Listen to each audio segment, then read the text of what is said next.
Le 4 août, je venais d'arriver à la maison de Bagdad, enfin j'étais à Bagdad, et j'entends une explosion.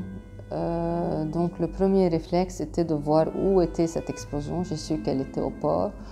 Et donc je redescends, illico à l'hôpital. Entre-temps, je lance un appel, j'ai un groupe WhatsApp avec les résidents et les internes. Je lance l'appel comme quoi il y a une catastrophe et il faut s'orienter, se diriger vers l'hôpital au plus vite. Et je leur ai dit d'être le plus nombreux possible, qu'on avait besoin de mains, on avait besoin de leur présence. Et donc j'arrive à l'hôpital, je me dirige vers les urgences évidemment, et là je vois que tout le monde était là, que les urgences étaient pleines de patients qui étaient par terre, sur les chariots, même le desk des infirmières parce qu'il n'y avait plus de place. Et je tombe sur le papa d'Alexandra qui m'a vraiment choquée par sa douleur.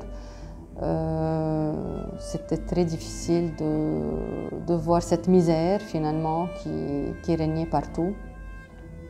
L'hôpital a assuré, il y avait plein de médecins, plein de résidents, plein d'internes, même les gens qui travaillaient à la cuisine étaient là pour secourir et pour essayer de donner de leur mieux. Les urgences étaient dehors, le parking des urgences, c'était comme si c'était des urgences. Les gens étaient là, par terre. Il y avait des internes à la lumière de leur cellulaire en train de suturer avec les résidents. Le bloc a travaillé à fond la caisse, 12 salles étaient ouvertes. Tout le monde était là et c'était très touchant.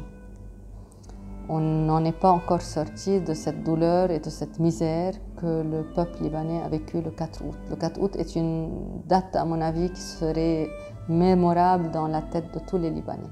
Quand on pense qu'il y a des gens sans abri, qu'il y a des gens qui ont perdu leurs yeux, qu'il y a des gens qui ont perdu peut-être aussi un membre de leur corps ou un membre de leur famille, vraiment c'est dur.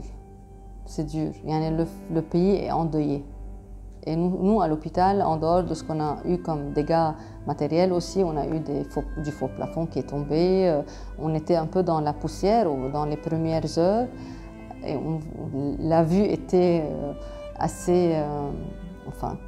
on ne voyait pas à cause de la poussière dans certains endroits. Avec ça, notre hôpital fonctionnait. Notre hôpital a répondu à la demande du peuple libanais.